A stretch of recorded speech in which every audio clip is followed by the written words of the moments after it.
Chers amis, bonjour, nous sommes le dimanche 25 février 2024, j'espère que vous allez bien, que vous êtes en forme en ce dimanche. Et je vais vous faire la petite guidance de la semaine, comme depuis déjà plusieurs semaines, vous êtes habitués, c'est une guidance à choix. Donc vous avez le choix entre la pierre violette, la pierre jaune et la pierre noire, donc je vous laisse faire votre choix tranquillement. Sachez donc également que je fais des guidances de manière régulière, vous pouvez me retrouver sur mon site, tarologicoaching.com. Et me suivre sur Facebook, sur YouTube, sur TikTok. Voilà, il y a des choses qui sont publiées, des fois sur un, des fois sur l'autre. Donc n'hésitez pas à me suivre. Et votre choix est fait. Nous allons pouvoir procéder au tirage. Alors c'est parti pour la pierre violette. Donc guidance bien sûr qui couvre la semaine à venir. Et prenez bien sûr si ça vous parle. En principe, il y a beaucoup d'informations intéressantes qui ressortent sur les tirages. Alors pour la pierre violette. Nous avons la carte de l'amoureux à l'endroit qui tombe, parce que le tarot peut être à l'endroit ou à l'envers. Donc là, en l'occurrence, c'est à l'endroit. Et avec la carte de l'eau et de la fluidité. Alors c'est une carte c'est un duo de cartes de rencontres et d'échanges que vous avez, vous qui avez choisi cette pierre violette. C'est l'ouverture à l'amoureux, c'est vraiment les nouveaux échanges, les nouvelles discussions, les rencontres avec des personnes. Donc on s'adapte et l'adaptabilité, elle est marquée avec la carte de l'eau. L'eau s'adapte, se met partout, se glisse partout, se moule à tous ses contenants. Donc n'hésitez pas à vous mêler auprès de personnes, auprès de contextes différents. Donc c'est très très intéressant pour vous de vous baigner dans des contextes de rencontres et d'échanges, de vous adapter. Et puis de toute façon, si ça vous plaît pas avec l'eau, vous pourrez toujours vous échapper. L'eau file par tous les moyens si éventuellement il y a un petit trou, un petit orifice, un petit espace. Donc vous pourrez toujours partir.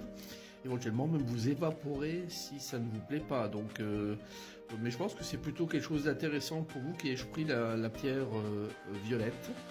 Alors, la petite guidance supplémentaire pour vous, donc concernant deux signes du zodiaque. J'ai pris deux signes. Alors, vous avez donc le cancer et le bélier qui sont concernés par la guidance supplémentaire. Et là, nous avons la carte de garder et vulnérabilité. Alors, pour vous, cancer et bélier, par rapport à ces rencontres et ces échanges, faites attention de ne pas non plus vous griller, de brûler vos cartouches comme on dit, parce que vous êtes encore en mode un petit peu vulnérable et vous pourriez un petit peu souffrir de différentes choses au travers des rencontres. Donc cette notion d'évaporation et de partir en cas de, gardez-le toujours à l'esprit. Cette notion, gardez-la toujours à l'esprit parce qu'elle peut éventuellement vous secourir en cas de, entre guillemets, d'alerte personnelle. Voilà. Alors, pour la pierre jaune, vous, amis qui avez pris la pierre jaune, nous avons une carte à l'endroit qui est la carte de la lune, et puis la carte de accepter engagement. Alors, c'est une semaine qui est un petit peu dans du ressenti, dans des émotions avec la lune. Alors, elle tombe à l'endroit, donc c'est pas trop négatif, mais on sent qu'il y a quand même les motifs qui en prend quand même un petit peu, où on a du mal un peu à s'y situer, on a du mal à savoir où on est. Et d'ailleurs, le petit oiseau qui est sur la carte supplémentaire a également du mal à savoir où se situer dans ce contexte. On se pose la question, est-ce que c'est quelqu'un qui doit partir ou pas? Est-ce qu'il doit rester ou pas? Est-ce qu'il...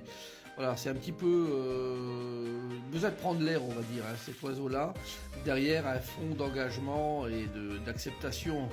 Voilà, donc c'est une petite semaine, je dirais, de réflexion, dans laquelle on se pose pas mal de questions. Mais on va laisser un petit peu courir et ne vous forcez pas trop, ne vous mettez pas trop dans le rouge, vous qui avez pris cette pierre, parce que c'est pas si grave que ça a priori. Donc il faudra laisser probablement un petit peu cette semaine se faire tranquillement, on va dire. Alors, les deux signes suivants, donc qui vont être concernés par une guidance supplémentaire sur cette pierre, sont la Vierge et le Lion, et la Balance. Voilà. Alors, Vierge et Balance, et nous avons une déception, tentation. Alors, bon, pour vous, c'est un peu une mise en garde, pour vous, Vierge et Balance. Voilà, par rapport à une déception qui peut être marquée sur les cartes qu'on a vues précédemment, donc on n'est pas non plus hyper enjoué avec le tirage qu'on a vu juste là, mais donc on peut être du coup marqué par une déception. Bon, la tentation je ne sais pas, de partir, de quitter, d'aller voir ailleurs, peu importe, ça vous guette. faites attention là où vous mettez les pieds quand même, hein. Donc ça peut être un chemin un petit peu délicat que vous pourriez prendre. Donc faites attention si vous faites ce chemin de la tentation. Assumez-en toutes les conséquences en tout cas, hein. Voilà, donc pour vous, amis Vierge et amis Balance. Alors, dernière pierre qui est la pierre noire, nous avons la tempérance et l'imagination, la peur. Bon, il y a beaucoup de crainte, hein, dans ces deux cartes-là, bien que la tempérance, elle soit bien au courant de ce qu'elle fait, donc elle va pas rentrer la tempérance là-dedans aussi facilement, elle a bien conscience, parce qu'elle est à l'endroit, donc on a 3 cartes du tarot à l'endroit cette semaine, ce qui est bien. Donc bien conscience de ce qu'elle fait, d'où elle en est, elle mesure le pour et le contre, est-ce que j'y vais, est-ce que j'y vais pas? Est-ce que je rentre dans cette grotte jusqu'au fond, sachant qu'il y a des choses que je vois, mais c'est des choses un peu bizarres, parce que ça existe sans exister, on a des éléments qui sont présents. Et ben, elle se pose la question. Elle est là de se dire, est-ce que je vais braver un petit peu ma peur ou pas? Sachez que souvent l'imagination qu'on se crée donne place à des peurs qui finalement, lorsqu'elles sont bravées, vous font vous rendre compte que c'était pas si compliqué que ça.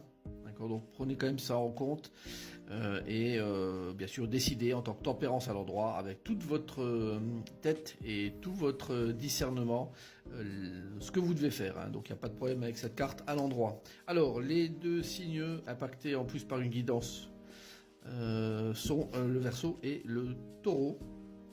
Alors Verseau et Taureau, on parle de disharmonie, de conflit, alors de déclenchement de choses.